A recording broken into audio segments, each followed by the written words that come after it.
सती का पहला जन्म हुआ था दक्ष प्रजापति के यहाँ, दूसरा जन्म सती का हुआ हिमाचल के यहाँ।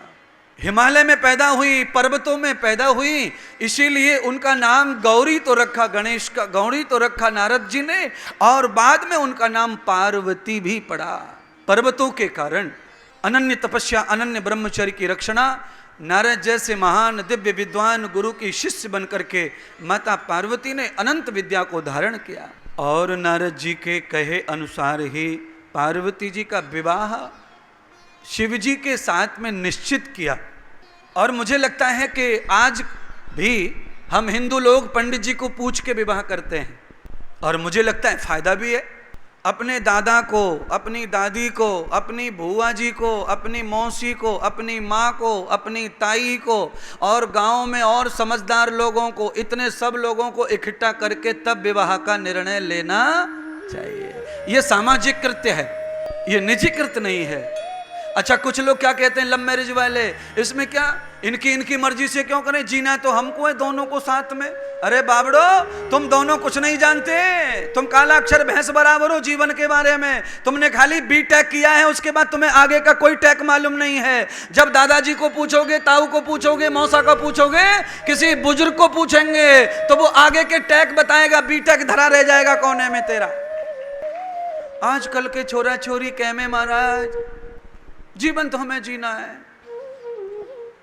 तुम्हें जीवन जीना है, 9:30 बजे डिब्बा पैक करके ले जाने का कंपनी में, और 11:30 बजे लौट के रात को आने का, और मुंह फुला के सो जाने का हो गया तुम्हारा जीवन। पूरे दिन दूसरे के लिए काम, कंपनी के लिए काम कर रहे, 12-12 घंटे, 9-9 घंटे, ठंडा भोजन करते, बासा भोजन करते, पूरा शरीर खराब, पेट खराब, खोपड़ी खराब, पाइल्स खराब, स्पाइन खराब, रीढ़ की हड्डी खराब, सब खराब। 4-4 घंटे के डिब्बा का भोजन करना पड़ता है। और पागल हो गई है जनता, BTech, MTech, BCA, CCA, PPA. मैं और लाखों लोग भोजन कर रहे हैं मेरी शिक्षा से, मेरी विद्या से, मेरे चलन से, मेरे ज्ञान से। मुझे जो दिया है ऋषियों ने, मुझे जो दिया है भगवान ने, उससे मैं और मेरे लाखों लोग। आपके क्या करेंगे बीटेक से? अब तो एक ही बच्चा होना, 2 होना ही नहीं। 3 लोगों के लिए नौकरी कर रहे हो, 3 के लिए जी रहे हो। हम और हमारे 2 बच्चे, 3 बच्चे, 5 लोगों के लिए इतना क्यों कर रहे हो? फिर तुमसे चिड़िया कितनी महान है। बच्चे चिड़िया के जैसे ही घोंसले में से पैर मजबूत करते हैं, उड़ने लगते हैं। ज्यादा से ज्यादा 1.5 महीने में चिड़िया का बच्चा उड़ने लगता है, और जब वो उड़ करके अपना भोजन ढूंढता है पहली बार, उसी दिन माँ टाटा कर देती है, बेटे अब तेरी दुनिया अलग और मेरी दुनिया अलग अलग। और हम मनुष्य जिंदगी भर पीछा नहीं छोड़ते। मैं ये नहीं कह रहा कि तुम अलग रहो, मैंने पहले कहा संगक्षद्वम, मिल के रहो, तो अब कैसे कहूंगा कि अलग रहो। मैं ये कह रहा हूं, तेन तक तेन भुंजी था माँ गृधा कस्य सिद्धनम। आप साथ तो रहो पर त्याग पूर्वक रहो। त्याग पूर्वक मानो नाती को, पोते को, पत्नी को, पति को, इसको उसको, कुछ नहीं रखा है। सब लुट गए, सब मिट गए, कुछ रखा नहीं है। जिसने त्याग कर दिया उसको सब कुछ प्राप्त होता है, और जिसने भोग को भोग लिया उसे कुछ कुछ प्राप्त होता है, सब कुछ प्राप्त हो सकता नहीं है। और हम कुछ कुछ के लिए नहीं, हमारा जन्म सब कुछ के लिए हुआ है। ये सारी भूमि परमात्मा की है और मैं परमात्मा का बालक हूं, तो ये सब पर मेरा अधिकार है, ये सब मेरा है। पर बड़ी मुश्किल है संसार में। आप किसी के प्लॉट में घर बनाने चले जाओ, पतो चल जाएगा कहाँ तुम्हारो कहाँ हमारो। बड़ी मुश्किल है संसार के। पार्वती, नारद जी ने पार्वती जी के लिए दूल्हा फिक्स किया। निर्द्वंद्व रूपम यथ भास युक्ताम मेदस्य व्याप्तम वर्णो सखीना। माता पार्वती की सखियों ने भगवान शंकर को देखा।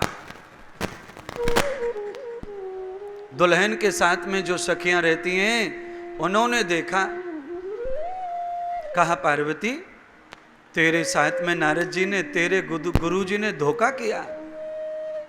शादी होने से पहले नारद जी ने कहा था वो त्रिलोकीनाथ है, वो अजन्मा है, वो अनंत है, वो निर्विकार है, वो निर्द्वंद है। पर तेरा पति दूल्हा बन के आया है गांव में, नंदी पे बैठ के दिख रहा है, ये तो निर्विकार है नहीं, ये तो निर्द्वंद है नहीं, ये तो द्वंद्वों में पड़ा हुआ है। तेरे गुरुजी तो झूठे निकले।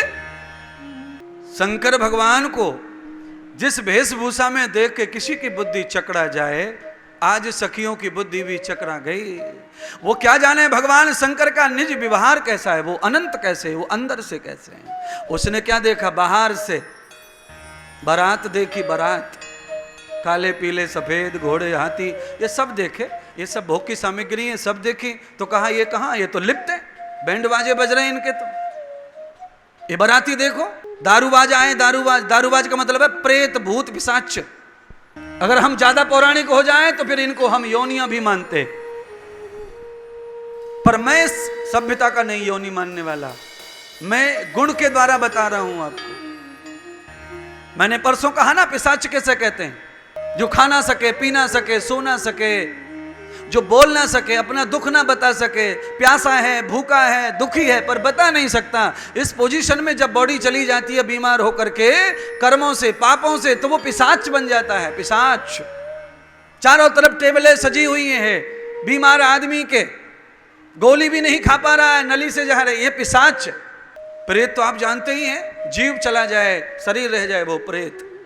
भूत, अन्नाद भवंति भूतानि, सब्जी रोटी मटर पनीर सब खाए, बारात में जाए, दूल्हा बने, वो भूत।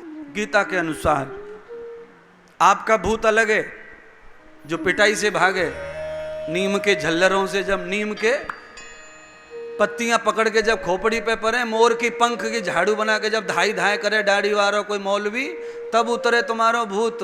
और गीता का भूत ऐसा नहीं है। गीता का भूत कहता है कथा सुनने वाला व्यक्ति, भोजन करने वाला व्यक्ति, विवाह को, संन्यास को समझने वाला व्यक्ति। अन्नादि भवंती भूतानि, आपका भूत प्रेत चुड़ैल उतारने के लिए ही तो मेरा हुआ है जन्म, आपके लिए। तभी तो मैं आया हूं बाबा बन के तुम्हारे लिए। हाँ, खाम खा किसी मौलवी के पास में जाके थुकवा के आओगे, थु थु थु थु थु बाबा, हाँ हमारे पिताजी को लकवा हो गया, ठीक कर दो लकवा। अच्छा लाओ, मूर्ति के सामने लिटा के राख पोत दी,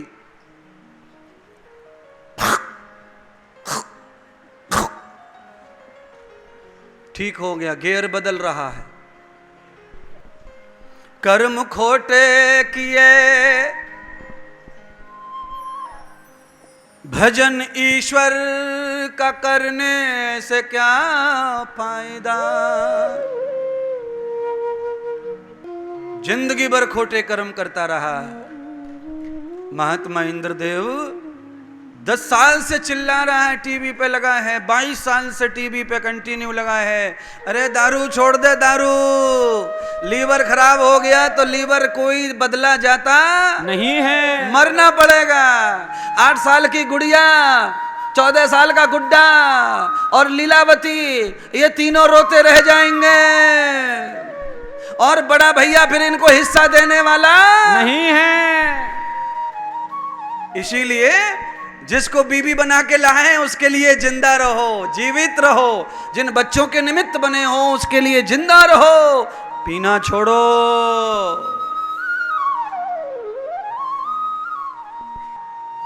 कथा सुनाता हूं, नहीं बातें बहुत आ जाती हैं सामने। बृहद मूलम यथा वाक्यम, सूत जी ने बृहद वाक्यों का उच्चारण किया और कहा, देव सौनक जी, पार्वती जी को लेकर भगवान शिव कैलाश पर आ गए। पहली स्मृति पार्वती को याद है सब, इसलिए वो दूसरा पति, दूसरा वर्ण नहीं करना चाहती थी, इसलिए शिव जी के साथ ही विवाह हुआ। पिछले अवतार में, पिछले जन्म में माता पार्वती ने आध्यात्म को नहीं अपनाया था। साधु महात्मा गुरु राम मानती नहीं थी किसी को। भगवान शिव जी ने लाख समझाया, यज्ञ करो, ध्यान करो, उपासना करो, संध्या करो, मेरे राम को मानो, राम जी का भजन करो, नहीं माना। परीक्षा करने राम की चली गई थी। रामायण में कथा आती है, आप सब सुनते हैं, जानते हैं। बस इन्हीं गलतियों की वजह से माता सती को यज्ञ में भस्म होना पड़ा, कर्म का दंड मिला। दूसरे अवतार में माता सती ने निश्चय कर लिया कि पहले जन्म में जो गलती हो गई है वो गलती अब मैं दोबारा करने वाली नहीं हूं।